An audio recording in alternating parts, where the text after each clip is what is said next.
On a créé ça avec des organisations comme les Colibris, Alternatiba, le CRID, le Mouvement pour l'économie solidaire.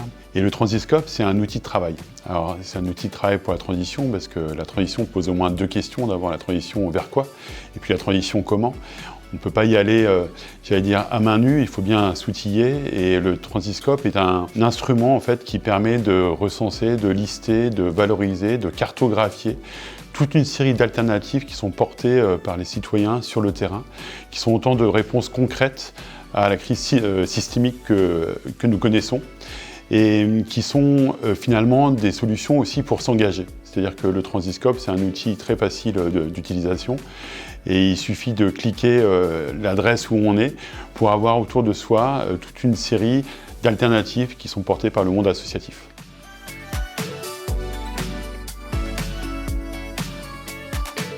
Le Transiscope a vocation à s'adresser au plus large public possible. C'est-à-dire que tous ceux qui, à un titre ou à un autre, se sentent concernés par ces enjeux-là peuvent trouver autour de chez eux des solutions concrètes. Et ce qui est intéressant, je pense, avec cet outil, c'est que ça permet d'avoir tout un panel d'alternatives et donc finalement de voir ce qui correspond le mieux à ses aspirations et éventuellement à ses souhaits et à ses compétences.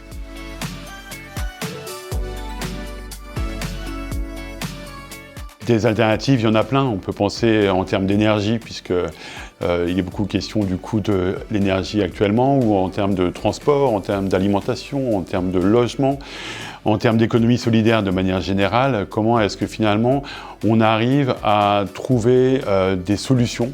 On était plusieurs organisations à faire la même chose. On essayait de cartographier toutes les alternatives qu'on voyait et qu'on trouvait intéressantes quand on va sur la carte transiscope.org.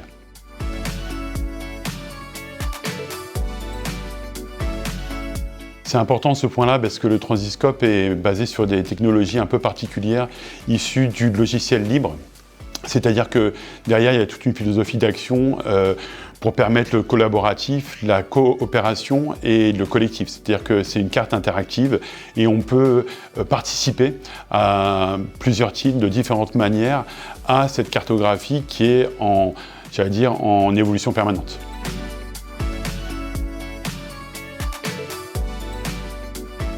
Comment participer au Transiscope? On a intégré la réponse à cette question dans les technologies qu'on utilise, c'est-à-dire que tout est basé sur le logiciel libre, c'est-à-dire la possibilité d'avoir de l'interaction et du collaboratif.